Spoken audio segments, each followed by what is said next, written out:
So throughout heavy metal's timeline, it's not really unfamiliar for people that have followed the scene for decades at this point that many of the bands, including some of the forefathers of the genre, dabbled in lyricism that dealt with Satanism as well as the occult. In recent times, I would say the mid-2000s to the early 2010s, there have been very few really prominent heavy metal bands that have been able to break out into the mainstream in such a way that they had a widespread appeal for people that both liked heavy metal and people that didn't typically consume that medium. One of those bands that have just really broken through the mold in recent times would be Ghost. Swedish band, Grammy nominated. At this point, if you're a heavy metal fan, Ghost has been on your tongue at some point and you have come across their records, their music. Without going too much into their music, they've obviously dabbled in things ranging from doom to psychedelic to heavy to hard rock, just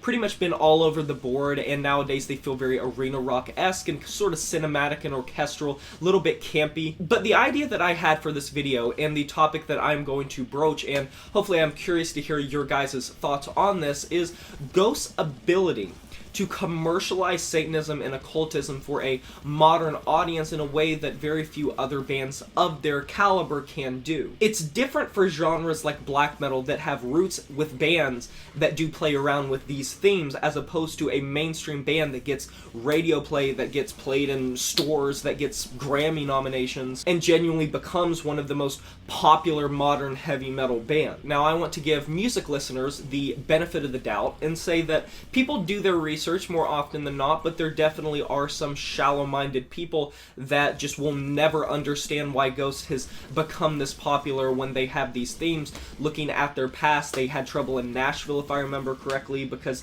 they could not find a venue due to like their just their lyricism. They couldn't find a pressing for a record. They had to film some things elsewhere. It's just they have had some controversy in the past, but slowly but surely I think the US has really begun to open up to them more and understand that they are performers as opposed to visionaries or idealists. Their ideology does not go hand in hand with their music, and one of the nameless goals at one point even went so far as to say that they do not believe necessarily their lyricism that they put forward, and more so it's tongue-in-cheek, it's on the surface, it's meant to just be a little fun thing. And yes, while black metal obviously has the face paint and the whole aesthetic, Ghost's outfit kind of gives that away with just how over the top it can feel. The chanting of these satanic themes, I mean, you're not listening to Behemoth.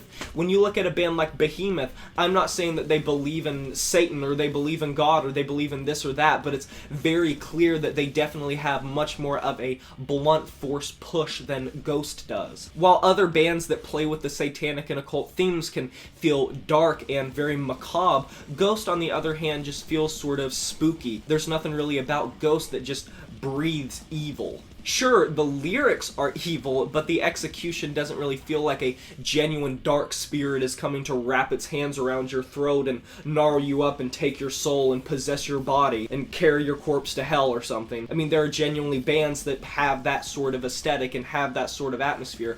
Ghost just isn't one of them. They're just more ominous, if anything. And without going into the timeline of other controversies with the band, because I feel like that could be another video entirely, just to sort of wrap this up, I think Ghost is a very good example that if the music is good, that audiences will find them. They have performed on Stephen Colbert, which for a band like them, that is a very massive leap for just heavy metal as a whole, even though nowadays they play a lot more in the hard rock spectrum and arena rock spectrum. It's apples and oranges. It's nothing to really compare. They're still a relatively much heavier band than what you hear on radio nowadays for rock music. Bottom line, accessibility, while important, if you go throughout time and look at some rock and heavy metal bands that really broke into the mainstream, there were things about them that were revolutionary without having to be or sell out to the industry. Look at Metallica. Yes, while the Black Album is their biggest record,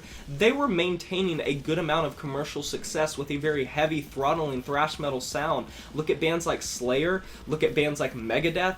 Even in the 90s with the grunge scene, some of those bands did have a heavier edge. Alice in Chains and Nirvana weren't really the most accessible bands, And I hate to use them as an example because I know that they do catch a lot of flack, but looking at Five Finger Death Punch, if you look at their material, they do have a pretty heavy sound with some rough, gruff vocals that wouldn't have been the norm for popular heavy metal and rock music in the 70s and the 80s. So it's come a long way with accessibility. Bottom line, my message is don't sell out and don't feel like you have to change your sound, because some of the most important and popular heavy metal and hard rock bands of all time really did push the envelope of heaviness and push the envelope of being performance artists, and Ghost is one of them. While I still am not that big of a fan of Prequel, I can't deny that Ghost is one of the best heavy metal bands at large that came about in the 2000s. But I want to hear your guys' opinion of this whole topic of just the satanic and occult themes, Ghost's accessibility, and just everything that was in this video. Be sure to let me know if anything piqued your interest or if you'd like some more topics regarding Ghost in the future. Anyways, guys, be sure to like this video if you enjoyed it, subscribe to join the review family today, and smash that notification bell to be notified of my future uploads. You know who it is. My name is Jay Morse, the Review Guy, and I'm signing off saying farewell.